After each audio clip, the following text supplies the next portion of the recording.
Si Rear Admiral Roy Trinidad po ay ating kausapin. Siya po ang spokesperson ng Philippine Navy sa usapin po ng West Philippine Sea. Good morning po, Rear Admiral ba ito?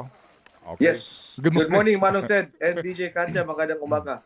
Sorry Kasama po. na rin sa mga taga-subaybay na inyong programa. Good morning, Salamat na everyone. marami. Thank you, thank you. Sir, ito ho muna. Kumusta na po yung ating pong Philippine Navy personnel po na tinamaan nga sa ulo at mukha pong sa video ho namumula? Kumusta po? Yes, Manong Ted. Maayos naman siya. Nabigyan siya ng first aid kahapon. He needed 4 stitches sa kanyang sugat.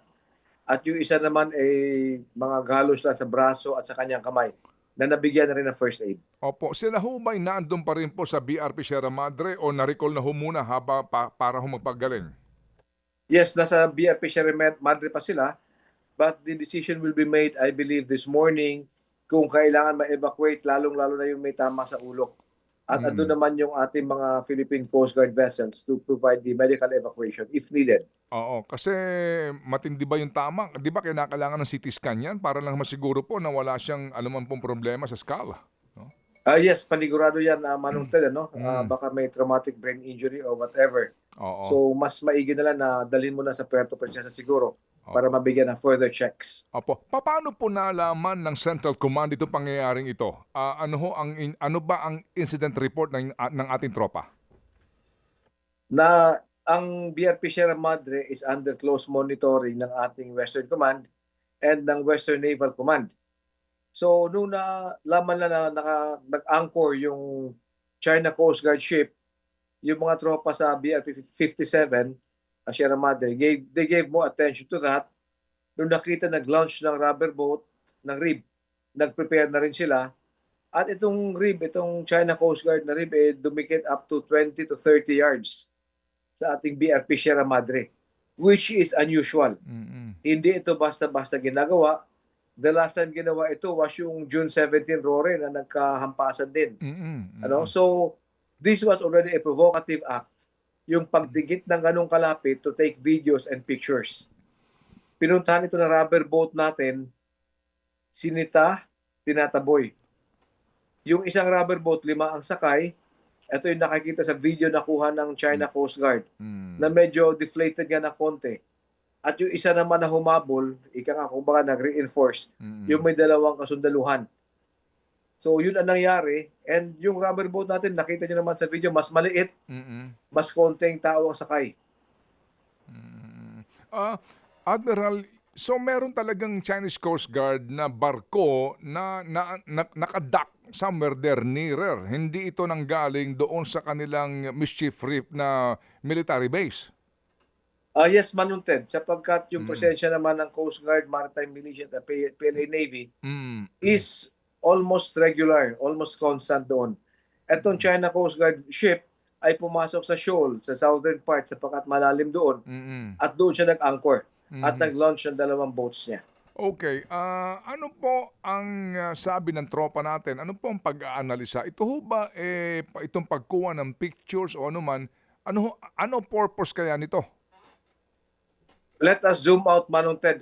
Why did they provoke us? And they came prepared. May mga video sila na ilalabas nila.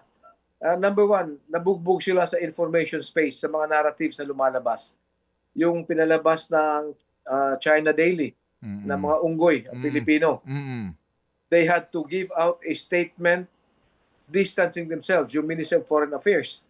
Unusual to sapagkat ang China Daily is a propaganda arm of the Chinese Communist Party.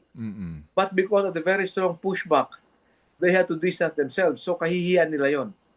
Pangalawa, yung nangyari sa Baho de Masinloc. Naglabas na ng kwento na nature reserve, nagdala ng mga research equipment. Because of very strong pushback, they were forced to remove it. Yung Batanes, claim nila na mga academics ang naglabas. They also had to distance themselves from that. Napapahiya ang Chinese Communist Party dito. Yung 10th anniversary celebration ng Arbitral Tribunal, na kung saan 44 countries so far ang express support to the Philippines stand and to the ruling in our favor. Black eyes na doon. So kumbaga, Manong Ted, in the past few weeks, the information space has been full of narrative supporting our stand. They needed to change that narrative, plus yung visit ng kanilang one of the senior government officials at si Department of State Secretary ng US na darating today. So they have to come up with a narrative, a story that would pabor naman sa kanila. So, ano po ang inyong reaction nga?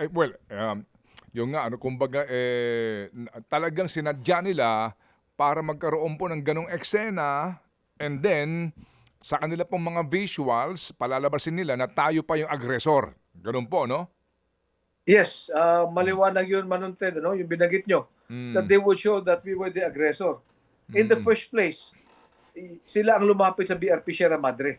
Oo. Tayo ay nag-react lamang. Okay. Number 2, mas maliit yung ating rubber boat. Ito po yung sabi ito po ang sabi Admiral ng Chinese Embassy, no. You cannot start a fight and then play the victim. Look at the videos and see what really happened on the ground. Ito po 'yon, no. Ito ho 'yon. So how do you answer this one? Alam mo, Manong Ted, I have never replied directly to the Chinese Embassy. Mukhang ngayon pa lang ako sasagot directly sa kanila. Ang masabi ko, ilabas nila ang buong video. English ko para maintindihan nila. Bring out the whole video. Show the world the real story. That you encroached up to 30 meters of the ship. Don't splice the videos to your favor. Yun ang palagi ko maintindihan nila yun, Manong Ted. Well, we can look for a interpreter to translate that into Mandarin. Well, anyway, sige po. So, Admiral, ano po ang balak ngayon ng ating pong AFP at ang pamahalaang marko sa pangyayaring ito? I could only speak, Manong Ted, for the DND and the AFP. Go ahead. I believe the other government agencies have their own moves on how to address the situation. Number 1, yung ating presensya ay magpapatuloy doon. BRP Sierra Madre will remain a commissioned vessel on Ayungin Shoal. Number 2, yung ating kasundaluhan doon will be constantly rotated. The provisions, the supplies will be constantly sent to them regularly. Number 3, yung ating maritime domain awareness, yung pag-monitor sa kapaligiran ng BRP Sierra Madre will continue. And yung ating engagement with like-minded countries, with our treaty ally, will continue, will even be ramped up in the coming months. So, hindi huhupa yung ating panindigan sa West Philippine Sea, Manong Ted. Okay. At sa puntong yan, Admiral, kami po muli ay nagbibigay po ng pagkilala sa ating mga bayani na mga kagawad po ng Philippine Navy dyan sa BRP Sierra Madre. Alam po namin kung gaano kahirap ang buhay doon, pero sila po ay nandoon pa rin po para pangalagaan po ang ating pong karapatan at ang ating pong kalayaan. Sana nga dyan po sa ating West Philippine Sea. Mabuhay po, Admiral! Maraming salamat, Manong Ted and DJ Katya. More power sa programa nyo and God bless us all. Thank you.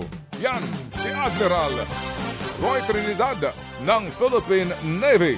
Mga kapatid, patuloy po kayong tumutok sa 105.9 True FM para sa totoong balita, impormasyon, music and entertainment. Mag-subscribe sa aming YouTube channel at podcast at sundan nyo kami sa Facebook, Instagram, X at TikTok sa True Network PH. Bisitahin din po ang aming official website, truefm.ph.